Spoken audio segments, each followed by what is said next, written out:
General Tomas Mascardo!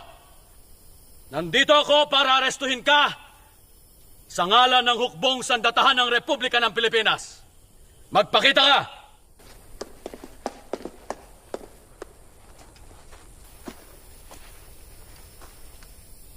Magandang gabi, General Luna. Magandang gabi rin.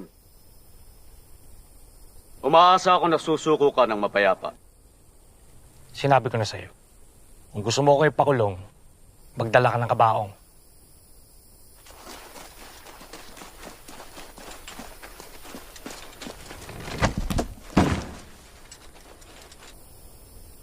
Baliw ka talaga, Luna. Sinusunod ko lang ang gusto mo. Papaligiran ka ng mga tauhan ko. Ilan ba kayo? 15? 20? Tomas, ikaw lang ang kailangan naming barilin. At eto ka na sa harap ko.